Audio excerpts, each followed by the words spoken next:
Like, my actual life is way less contentious than my online life. You know, they're not even in the same universe in some sense. Is that sense of polarization, it's really very difficult to tell now in the modern world how much of that is a mere consequence and a mere appearance of virtualization and how much it actually reflects some fundamental disquiet. I mean, I know they loop, but we have no way of really knowing. And if it is true that virtualization enables psychopathy, then that's a real conundrum. That's a real tough nut to crack. In a way, you're getting closer to what people are really like in anonymous responses.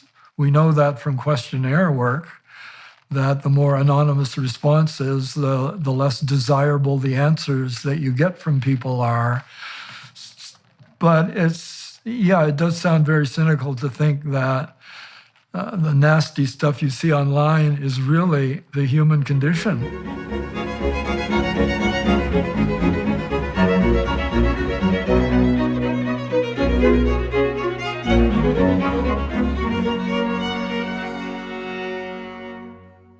Hello, everyone watching on YouTube and associated or listening on associated podcasts. I'm here today talking to a colleague and compatriot of mine, Dr. Dale Paulus from the University of British Columbia. He's a personality researcher whose work in so-called dark personality traits via a variety of measurement methods has yielded measures of the dark tetrad: psychopathy, narcissism, Machiavellianism, and last but not least, sadism. His work has also validated measures of socially desirable responding, perceived control, free will and determinism, and overclaiming. His work has been published in over 150 articles in books, and his current citation count, which is the number of times other scientists have referred to his work, and the cardinal marker, I would say, of eminence and influence among scientists, exceeds 43,000. So Dr. Paulus is definitely one of the world's most outstanding psychometric personality psychologists. That is, personality psychologists who specialize in the field of mathematical measurement of behavioral and conceptual traits. Hi, Dale. It's good to see you. I want to let everybody who's watching and listening know Dr. Paulus from the University of British Columbia is a researcher in personality, as his bio indicated. Our work in some ways ran in parallel methodologically. I was very interested for years in statistical analysis of linguistic descriptions of personality. I concentrated mostly on trying to further develop the idea of the big five on the statistical front: the five-factor personality model: extroversion, neuroticism, agreeableness, conscientiousness, and openness. Dr. Paulus took a turn that was very interesting to me, though, as well. He's spent a number of decades studying what came to be known as the dark triad and later the dark tetrad. Originally, when the corpus of adjectives was generated to extract out a five-dimensional description of personality from language, judgmental adjectives were eliminated from the corpus. The idea was to produce a set of descriptors of normative and non-pathological personality, independent in some sense of morality. And there was some utility in that, I think, because it gave us a picture of normative personality. But the downside was we didn't develop as detailed an understanding as we might have of the dark side of personality. And that seems to be where your work, which is receiving increased public attention, I would say, perhaps in the days of internet misbehavior, that's where your research really came into its own. Is that a reasonable initial summary? Yeah, good summary. So do you want to start by explaining to people, let's walk through your research on the dark triad. How did you become interested in this, and how did you develop the measurement instruments, and what do you measure? Well, like a lot of academics, my research can be traced back to my advisor, who was Richard Christie, the inventor of Machiavellianism as a trait. And he did something very clever. He went into the books of Niccolo Machiavelli, who was an advisor to politicians way back when, and he took the statements, administered them to undergraduate students, and simply asked them, how much do you agree with these statements? Like, you have to get to know important people and always be prepared for the worst in people. And the amazing thing was the huge variance in the responses. And that's what personality research is all about. We look for and wallow in, relish the fact that people give different answers.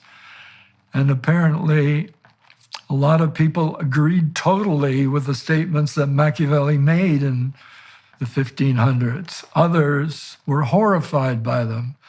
And so that inspired Richard Christie to make a questionnaire. The Mach 4, the most popular version of his questionnaires, was administered to subject pools at his university, Columbia University, and elsewhere. And it wasn't just self-reports, it predicted actual behavior.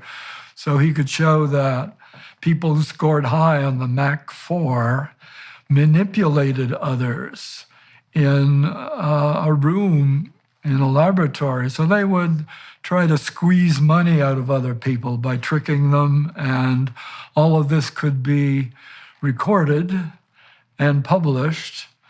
Hence, Richard Christie is forever associated with Machiavellianism. So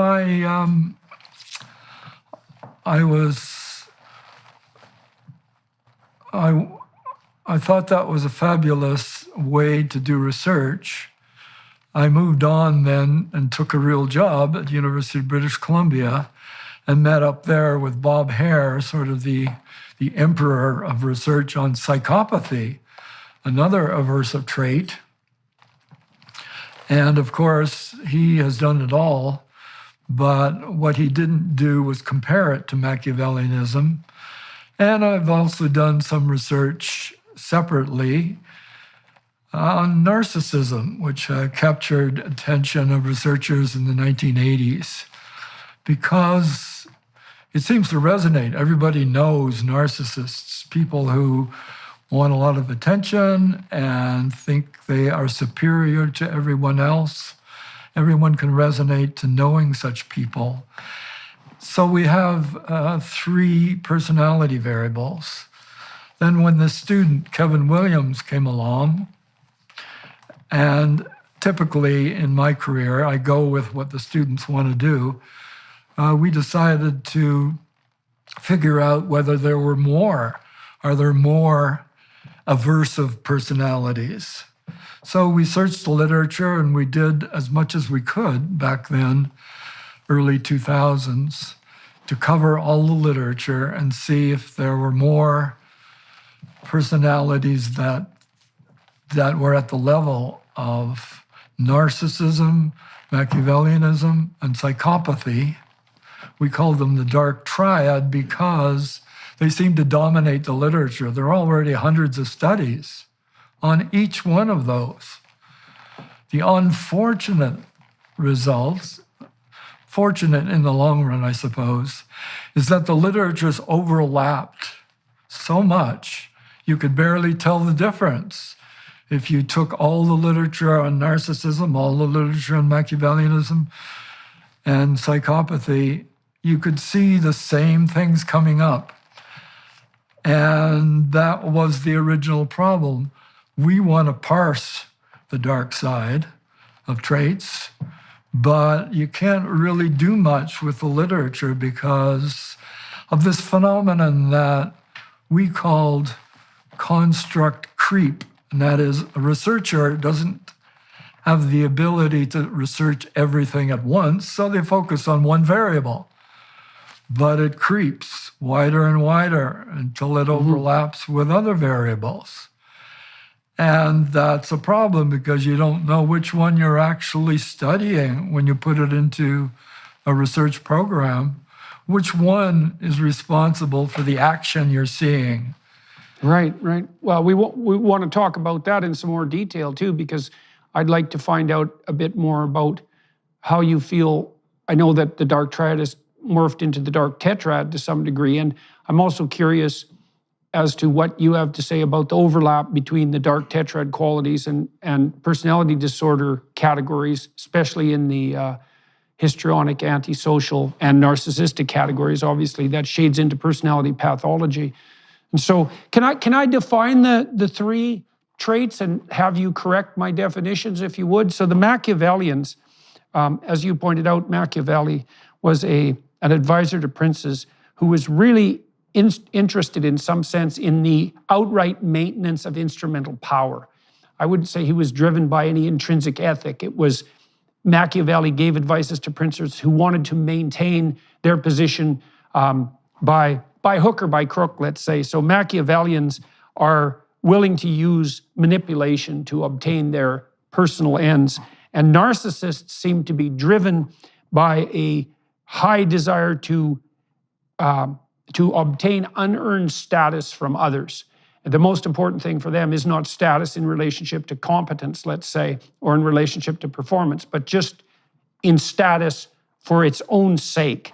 And then the psychopaths, I spent a lot of time looking at Hare's research and thinking about it in relationship to the big five. Psychopaths seem to be something approximating parasitical predators. And so they're very, very low in agreeableness, and that makes them callous and non-empathetic. And then they also seem to be very low in conscientiousness. That seems to accord reasonably well with the two factors of the psychopathy scale. And so a real psychopath is someone who is willing to take what you have, let's say, and use it, and that might be the predatory aspect, and also to live off the earnings and efforts of others, and that's also an element of criminal behavior.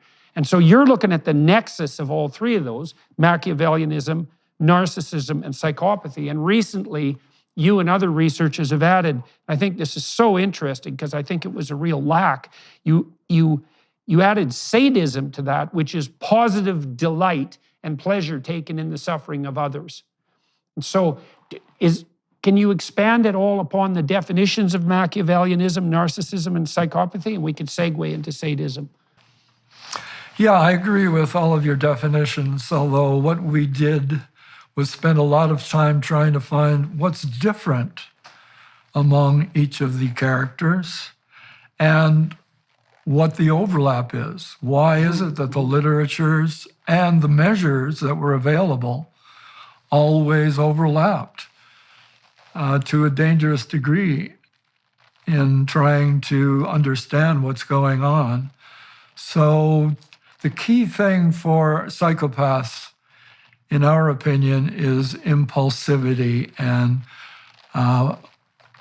sensation seeking, which is what gets them into trouble. They may not have worse motives than the others, but they can't help it. That's why they, at the extreme levels, spend their lives in prison. They can't help responding to temptation. Whatever the temptation is, they go for it, and often they get what they want right away, and they keep on doing it until they get caught, and they don't seem to learn from it. So that answers just a qualification to the definition of psychopath. Now, what's underlying it, we think, is callousness for all of them.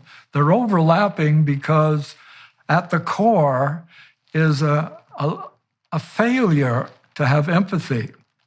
And if you have a deficit in empathy, it seems inevitable that you're going to exploit other people in one way or another because you're not getting the feedback that people with empathy get in seeing other people suffer at your hands.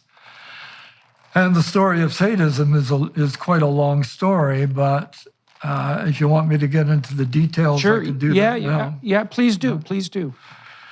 Yeah, I don't know whether I'm more sensitive to these things than other people, but I started seeing sadism in regular people. And not only is it there in everyday people, but people seem to wallow in it when the circumstances will allow it. For example, violent sports. One of my favorite sports, hockey. It's kind of pathetic watching a hockey game. The cheers are larger for the fights than for the goals. People love to see their fighter pummel the fighter of the other team or pummel anyone. And the cheers that go up in a hockey stadium are incredible. And the cheers only stop when the victim falls to the ice and starts twitching. Then a hush follows over the crowd, showing the dual nature of positive and negative motivations that human beings have. But the fact that they love seeing the fighting, no matter how much blood and teeth end up on the ice, is disappointing in a way. And we learned a long time ago from the Europeans, they don't have to do that to make hockey a wonderful sport. That was just one. But then watching the undergraduate students at UBC, University of British Columbia, what are they doing for fun? Well, if you'll recall, way back, they used to play these archive games. And there were some gentle ones, Pac-Man, Asteroids. I don't know if you remember those. But going down into the arcade, you see that people are gathered around one of the arcade games. And so I wandered over to see it. And it was something called Mortal Kombat, which by today's standards isn't that bad. But the heads are torn off and the blood spurts out. And that's why the crowd was there, because it was so much more appealing than the silly little Mario Brothers stuff. And it just struck me as the beginning of my interest in what people do, especially young males, when they have time on their own. So if it's not porn, then it seems like it's violence, and it's somewhat horrifying, but it's gotten worse. I don't know if you've been following the video games that are now available on your home computer. You don't need to go to an arcade and be embarrassed by what you're playing, because you can sit at home and play whatever games you want. And so now, what's it called? Grand Theft Auto. You can kill innocent bystanders, step on their heads, etc. And there are actual torture sites where you can go and torture people. You can torture animals. It's all there. And so people are paying to do this stuff. They pay for violent sports. They pay for violent movies. What's the most popular television program these days? It's called Game of Thrones, and it's the most sadistic kind of television program that you've ever seen. People are paying for this in one way or another, and they're attracted to it. They relay stories with their friends. So putting this picture together suggested to me that some, not all, in fact, the variance again is there, which excites a personality researcher. Some people are highly attracted to this stuff. Other people are horrified. Black Rifle Coffee Company is on a mission to build a support network for veterans, first responders, and law enforcement by serving you the best coffee you've ever had. Thanks to your support, that dream has become a reality. This year alone, Black Rifle Coffee donated over 120,000 bags of coffee to veterans and first responders, while expanding their own team of active duty service members, veterans, and veteran family members. If you want to continue supporting this incredible company, go to blackriflecoffee.com and use promo code Jordan at checkout for 10% off your purchase and your first coffee club order. Black Rifle Coffee is roasted by a veteran-led team of expert coffee graders here in the U.S. And remember, it's your support that gets gear, funding, and supplies into the hands of those on our front lines. The producers of the show, myself included, love Black Rifle Coffee and find it the perfect go-to for the morning commute to work as well as work itself. Black Rifle Coffee gives us the boost we need, expertly mixing bold flavor and that much-needed kick of caffeine. So go to blackriflecoffee.com and use promo code Jordan for 10% off. You can also find Black Rifle Coffee in grocery and convenience stores near you. Black Rifle Coffee, America's coffee, and our preferred blend to enjoy alongside the Jordan B. Peterson podcast. I know that neurophysiologically, anger is a multidimensional emotion. It activates positive emotion systems and negative emotion systems simultaneously. And so you can think about that perhaps as the core element of something like aggression, at least maybe both defensive and predatory aggression. And then you could imagine that people are wired differently as individuals, so that for any given person, being angry might be associated with a predominance of approach motivation, right? Positive emotion, and a relative decrement of negative emotion. And for other people, that would be reversed. Like, I'm trying to account for what the positive pleasure is in the observation or participation in the aggression. I mean, you could associate it with, hypothetically, you could associate it actually with predatory behavior, with hunting and with combat, but it also might be a consequence of differential wiring at the neurological level in relationship to the balance between positive and negative emotion experienced by any given person with anger. Because you see this variation in people, I mean, I know some people who are real fighters, let's say on the political front, and some of them really enjoy a good scrap, right? It really seems to get them motivated. And this isn't a criticism of them necessarily. And then other people, and I think I fall more into this camp, I'm not really very interested at all in conflict. It bothers me a lot, although I don't like delayed conflict, so I'm likely to engage in it, relatively upfront. But so we could go into that. Like, what do you think is the fundamental biological and then also ethical difference between people who are taking positive delight in aggression and those who aren't? And well, I guess we could start with those questions. Yeah, that's the fundamental query, a puzzle in a way. Why would human beings have to have a sadistic side, at least some people? And as you mentioned, predatory very often. So one can speculate that it helps animals,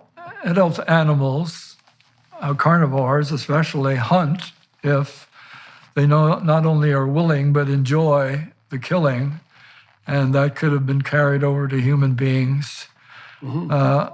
Also, a little more instrumental explanation would be that it helps dominance. That is, if you can scare off your competitors, whether they're competitors for mates or for territory, then being sadistic about it. That would be a niche theory in some sense, I guess, is that I know that the worldwide prevalence of psychopathy ranges between 1% and 5%, hovers around 3%. And what it seems to indicate, because it's relatively stable, is that although being a psychopath isn't a particularly successful strategy, in that 97% of people don't take that route, in a cooperative society, a niche does open up for people who are willing to use manipulation and impulsive behavior and sadism to dominate and use power oppressively to at least, what would you say, carve out for themselves some degree of success, and then now and then some spectacular success, I suppose, which would be the case with people who are extraordinarily successful at being tyrants. And so we have two arguments there in some sense. One is like a neurobiological difference in response to the balance of positive and negative emotion in anger. And the other one is, well, there's a niche that opens up for people who are willing to use power and manipulation and so forth to attain the rewards of social dominance. And psychopaths seem to do that, right? Because they'll manipulate. They often have to move from place to place because people figure them out. But they will use short-term dominant strategies. I think you've related that too as well, the dark triad, to short-term mating strategies as well, right? which is that's another thing that we could concentrate on, right, on what the dark triad predicts. The dark tetrad interested me particularly because the literature I read on psychopaths did describe them as impulsive. So they're willing even to sacrifice their own futures to the pleasure of the moment. But there was obviously a subset of psychopaths who delighted in being cruel. And the standard explanation of callousness, say, which is merely lack of empathy, didn't seem to be enough, right? Because it isn't merely that people are lacking empathy. It's that sometimes there are people who take a positive delight in cruelty, and that there's a new term that's used to describe online mobbing behavior or bullying behavior, troll behavior, which is lulls, right? I just did it for the lulls, which is the plural of LOL, laugh out loud. And to do it for the lulls is to go after someone on the net, often anonymously, merely for the purpose of making them miserable and wretched and put them in pain, just so that you can enjoy that. And certainly that's not mere psychopathy, right? That's not mere impulsiveness. There's an additional component that's worth concentrating on. All right, so you covered a lot of ground there. Picking up on the argument for psychopaths being impulsive, just to remind viewers who are not that familiar with evolutionary theory, the simple argument is you got to get mates to maintain your genes in the gene pool. And there are many ways of doing that, right? One is to grab and run with whatever you want, using force if necessary. That will sometimes get you mates. More strategic Machiavellians find ways of manipulating others to get their genes into the gene pool. Narcissists seem to attract mates, partly because of their confidence, even if it is overconfidence. Sadists are a little harder to see. Why would being sadistic get you romantic and sexual partners? Well, I think I touched on the only explanation that I could think of, and I think you mentioned it too, and that is, well, you scare off your competitors, and you even scare off your mate into doing what you want by hurting them, and in a very public way. So you're deterring reactions from other people, and that may be of benefit in some circumstances. And then you went into the niche theory, or niche, as some people say. Yeah, there's a lot of niches out there for dark personalities. Each one may require very select kinds of traits, but if you want a job as an enforcer and on a hockey team, you better damn well be able to and willing to and like to hurt other people. It also might be, so I know someone quite well, so I talked to him. He was often hired by corporations to fire people. And he's a very disagreeable person, but he's very high in conscientiousness, eh? So I was talking to him at one point in my lab because I was struggling with a few students and who I eventually let go. And I really realized that I probably had kept them in the lab longer than I should have, and that their poor performance was demotivating some of the people in my lab who are very high performers and, just producing a decrement in the overall quality of our work. And part of the reason I think I failed to take action is because I am a rather agreeable person, and I find firing people, let's say, very distasteful. And so I talked to my associate, my friend, about firing people, and he said, I enjoy it. And I said, that really surprised me. And this is someone I admire and respect, very competent person, by the way.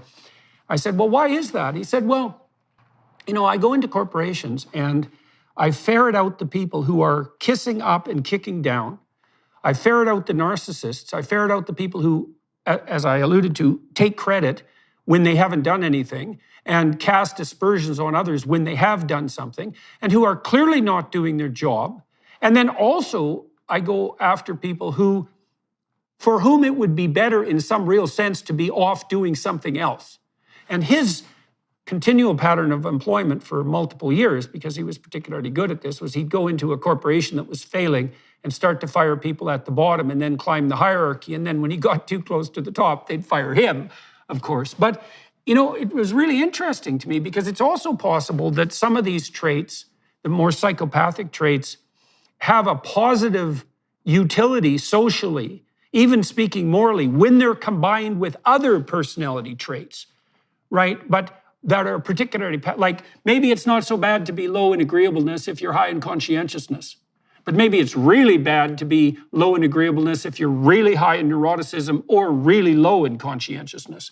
And so you could see that tilt towards less empathy, which might make you capable, for example, of enforcing rules, might be, well, as I said, might be extraordinarily useful, even pro-socially under some circumstances, but very pathological under others. Yeah, there's a movement now, I think, to question the absolute positivity of empathy. This fellow Bloom from Yale University, I'm not sure if you haven't interviewed him yet, you should, because he points out the overuse of empathy or inappropriate use of empathy, like letting a stranger into your door is a simple example, but having traits that make you overreact, say, to blood and guts, is going to prevent you from being a surgeon.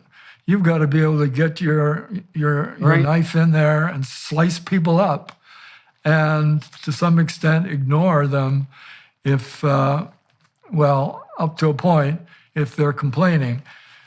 Right. But yeah, so there are jobs in which too much empathy is going to impede your ability to success.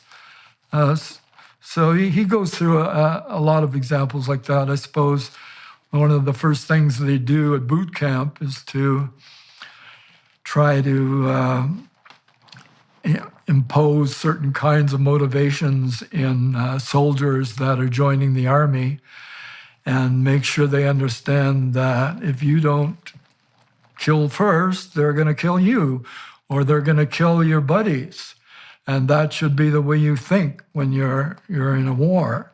And if you don't have that ability to reframe your normal, gentle personality, then you're in the wrong place. Right. Well, and it's clearly the case that people who are very high in trait empathy, so very high in agreeableness, they are easy to take advantage of. And they also tend to become resentful and bitter. At least that's been my clinical observation, because it's very difficult for them to stand up for themselves, right? And so you need a certain amount of capacity for aggression. And then there's an interesting twist here too. I don't know, I read a book a while back called Billion Wicked Thoughts. It's a very, very interesting book. It was written by Google engineers, and one of the things they did was analyze pornography use between men and women, and with billions of searches, literally. And they found, which is not surprising, that men preferred visual pornography, but females preferred literary pornography. And they found the classic literary pornography plot, which was something like, relatively innocent but undervalued and attractive, but not so obviously attractive young woman stumbles across this sort of commanding man who has many women at his disposal, and over time, despite his relatively high levels of aggression, he finds himself attracted to this woman and then forms a sexual relationship with her. It's a Beauty and the Beast plot, essentially. But one of the things that's so interesting about their analysis was they listed the top 5 occupations or characters for female sexual literature.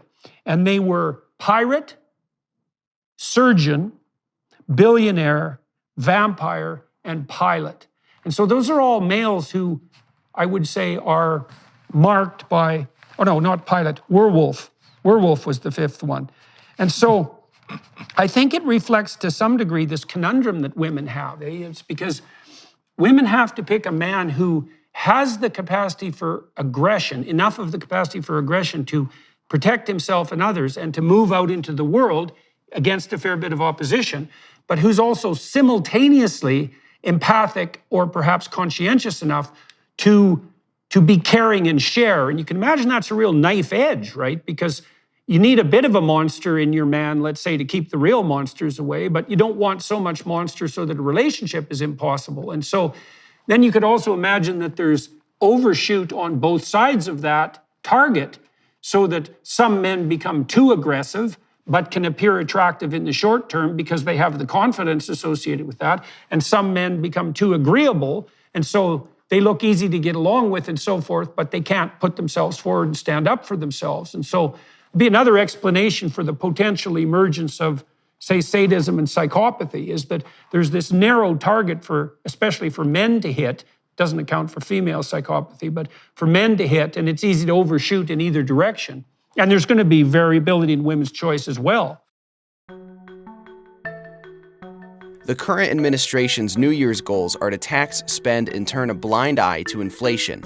If this is at odds with your goals, if you're tired of the government playing games with your savings and your retirement plans, then you need to get in touch with the experts at Birch Gold today. For over 5,000 years, gold has withstood inflation, geopolitical turmoil, and stock market crashes. With help from the experts at Birch Gold, you can own gold in a tax-sheltered retirement account. Birch Gold makes it easy to convert an IRA or 401k into an IRA in precious metals. Just text Jordan to 989898 to claim your free info kit on gold and then talk to one of their precious metals specialists. Birch Gold will hold your hand through the entire process. Text Jordan to 989898 and protect yourself with gold today.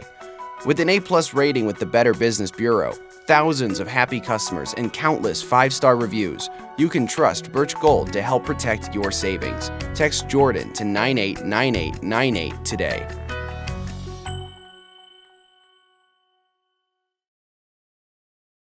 Yeah, one of the issues that underlies my work in connection with clinical psychology, which you're the expert in and I'm not, I try to stick to so-called subclinical levels. In other words, student bodies or workers. These are people who are managing to get along in everyday society, and they're available in large numbers, so you can take surveys and try to tease apart the various aspects of the dark side.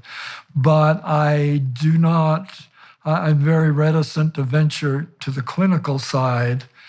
And I think that's been a source of criticism of me from clinical psychologists, that I'm touching on areas that really belong to them and do not belong to me because I'm not a clinician. So when we get into sexual sadism and criminal sadism, which in a sense was all people associated with sadism up until recently, it was the only way that people thought about it. And interesting interplays between sadism and masochism. Why would it be, to some extent, the same people who are into both? I can ask these questions in surveys, but I hesitate to try to be an expert and accept what people are saying. Well, it's not as if the clinicians have been any more careful than the personality theorists in elucidating the actual nature of their diagnostic categories, right? I mean, one of the reasons I'm a clinician and a personality psychologist, one of the reasons I find your work interesting and compelling is because you do the psychometrics properly. And that's not always obviously the case with clinical diagnostic categories, because they're basically holdovers from the psychiatric enterprise, and they weren't extracted out of a primarily statistical model. And so on the downside for the clinical psychologist, it's not obvious at all that we have our nosology, our diagnostic category system straight. And so I'm not saying that in a cynically critical manner, because it's actually a very difficult thing to do right. But it seems to me that your work isn't unfairly poaching on the grounds of clinical psychologists, because somebody has to do the basic psychometric work. It's like, well, what are the basic categories of, let's say, predatory and parasitical behavior? Now, you can imagine that there's a place where that becomes clinically extreme and has to be dealt with in another manner, but there's absolutely no reason not to look at its subclinical manifestations as well. One of the reasons I wanted to talk to you now is because I've been reading a number of papers. I got really interested in this idea that virtualization enables, well, maybe psychopathy, but maybe more broadly, dark tetrad behavior. Because one of the open questions is, if you're dealing with someone who has these personality proclivities that you described, Machiavellian, narcissistic, psychopathic, and sadistic, they obviously lack a Freudian superego in some sense. They can't regulate their own behavior in a social manner. Left to their own devices, they will exploit and hurt. And so then you might say, well, what keeps people like that in check? And one of the answers to that would be, well, the same thing that keeps the rest of us in check, which is mechanisms built into the neurobiology of our face-to-face contact. Like, we know that if you put people in a car, they'll be ruder to each other, to someone in another car, than they would be face-to-face on the street. Like, there's a lot of direct inhibition built into our social interactions that keeps psychopathy and narcissism under control. But then what you see online is that all of that disappears, eh? And I don't think that there's any real price to be paid for dark tetrad behavior online, especially if it's anonymous. And that's made me think more recently, especially as our culture tears itself apart as a consequence of the battle between extremes on the political spectrum. It's made me wonder how much of that's actually driven by the virtualized enabling of psychopathy and narcissism. Because, it's always a problem. One of the things people might not understand who are watching this is the incredibly high cost that biological organisms bear in relationship to parasitical behavior. So that'd be associated, let's say, with psychopathy. There is good evidence, although I wouldn't say it's canonical, that the reason that sex itself evolved was so that we could stay ahead of the parasites. If you just clone yourself, the parasites can chase your genome down the generations. But if you mix your genes, then the parasites have to adapt rapidly to keep up. You can stay ahead of them. And so sex itself was driven by parasitical behavior. And so what that indicates is that the presence of parasites as well as predators throughout our entire biological history has presented a canonical threat to our very civilization. And now, if it's true that virtualization enables the psychopaths and the narcissists, then it seems to me that that produces a cardinal threat once again. And there's been a spate of research more recently using the dark tetrad measures to investigate such things as narcissistic self-promotion on TikTok and Instagram, but also trolling and online bullying. And so maybe you could tell us a little bit about what's been found on that front. Yeah, well, again, you covered a lot of ground there, but the central point I have to totally agree on. And we got into a specific aspect where sadism plays a big role, and that is the trolling online. You get to say anything you want without repercussions. If you said that to the person's face, you'd be in trouble for various reasons, legal and physical reasons. But we tried to delve into asking these people who engage in trolling online, why do you do it? And we ended up with the title of our paper, Trolls Just Want to Have Fun, because that seemed to be the most common motivation. It's just fun poking at people. You find a website where people are all happy and enjoying it, I don't know, a gardening group, and you mess with them. And that seems to be a lot of fun for certain individuals. We correlated an interest in doing that with the dark tetrad measures, and sadism stood out as the best predictor of liking to mess with happy people. So having the internet has put us into trouble. Politics is an obvious example, but just being nasty to your fellow humans is now a sport. It's a sport, it's a hobby, it's a pastime. And these people tend to spend a lot of their time engaged in various similar activities. Right. Well, we know that 1% of the criminals commit 65% of the crimes. And so it's a Pareto distribution, like almost every other form of, let's say, creative production. And so it's also the case in all probability that a very large proportion of the pathological online behavior comes from a relatively small proportion of, committed dark tetrad types. And